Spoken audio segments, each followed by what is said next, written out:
track to its endpoint to make sure it's not ending up in the wrong person's hands. That's correct. You're responsible forever for the product. Right. And that actually applies to our products also.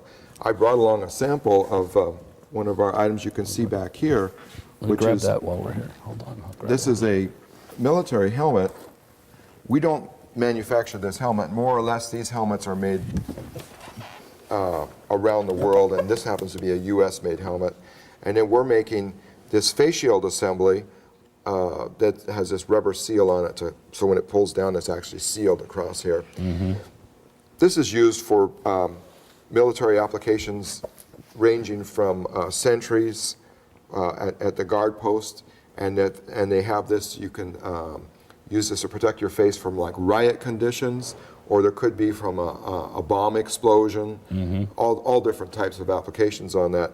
But this same shield, we're able to sell this commercially. And this is an example of a product that we co-developed with the military for what they needed. I paid for all of the tooling.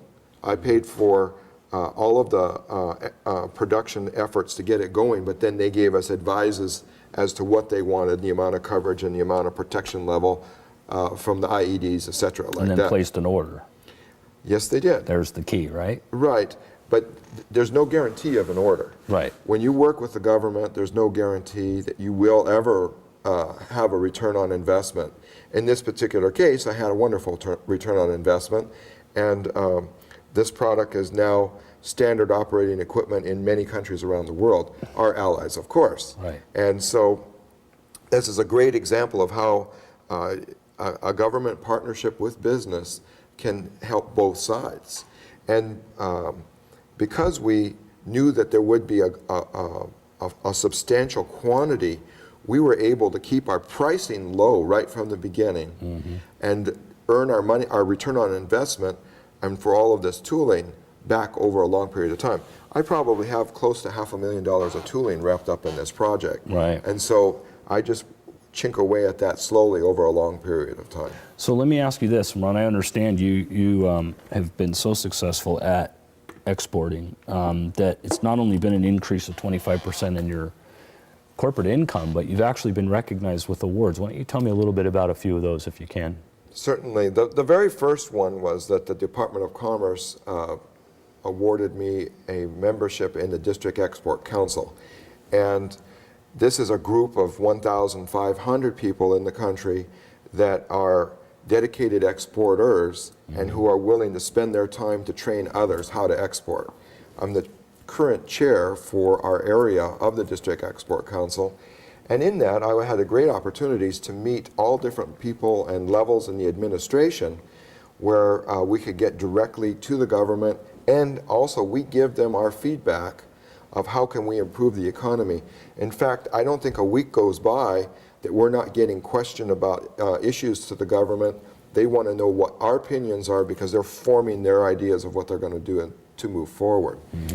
The other awards have primarily been Export Achievement Awards that are more or less talking or recognizing Paulson manufacturing for our expansion, for example, into Europe. Okay. And so in these types of awards, what I really think is so good about giving these type of awards is that it spreads the knowledge, and it brings, we get into focus temporarily there for a while when the award is given, but then we get a chance to talk to so many other businesses, chambers of commerce, economic development councils, manufacturing groups. And by doing that, we're increasing the economy of this country. I'm a huge believer in that the economy of this country can be brought back very strong. I can say that in these last 2 years, which were labeled the Great Recession, both of these years were very good years for our organization. And was that because of exporting?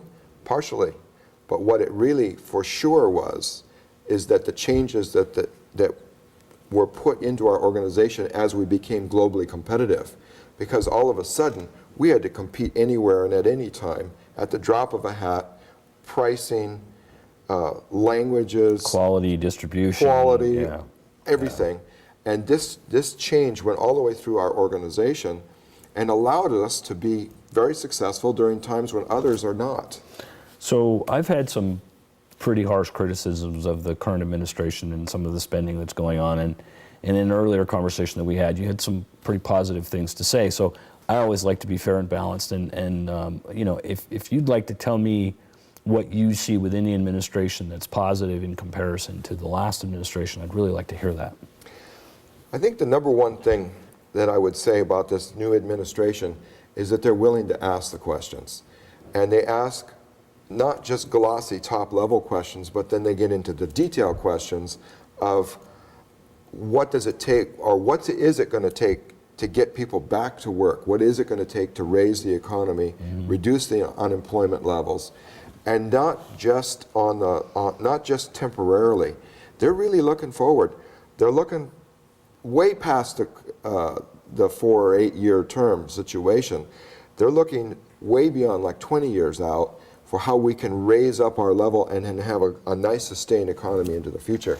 Do you believe they're doing that with clear glasses? Meaning, I like to say there's always good intentions, and it sounds to me like they're taking action. But on the other hand, on the opposite side, especially not just the federal administration, but the Democratic Party in particular here in California, of which I was a member for many years, it seems to be hell-bent on destroying the ability of people to do business in this state. Do you believe that they're going to balance those two in a way that is going to be a net positive?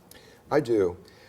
The pendulum swings, and in California, the pendulum has swung, seems so far in the direction of creating new regulations on the business that business is now rising up and saying, you got to slow this down.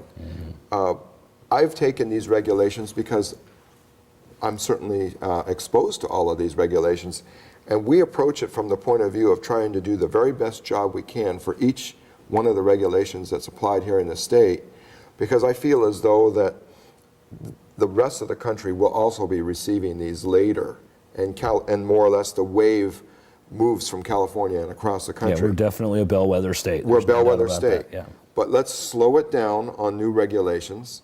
Let's reduce the fervor that's gone on to over-regulate the businesses here in California. California is the largest manufacturing state in the country. People forget about that we're so big, and it's just not so obvious as it is in some other states. And we have the innovation here. 3 out of 5 patents for the United States are written from California. So the innovation is here, the capacity and the ability is here. Let's slow down on these regulations, and let's be a little bit more, let's not kill the goose that laid the golden egg.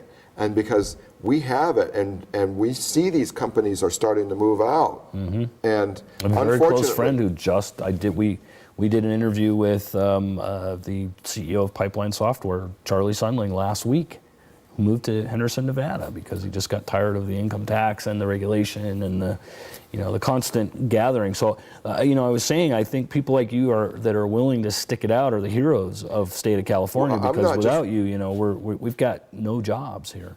Yeah, I'm not just willing to stick it out. I want to make the changes to make it better. Right. And I'm very much willing. I'm supporting certain candidates, both in the in the legislature and certainly for governor. And I want to see us make these changes, because this state is the best state. We're the strongest, and we are the most capable. And if we should be able to figure out our own problems, and we shouldn't be just crying in our beer about it. I want to do something about it. Right. So if you were king for a day, and you could change any 2 or 3 things about the California economic structure, whether it be bringing back NOL or offering extended tax credits, hiring incentives, training, what would it be?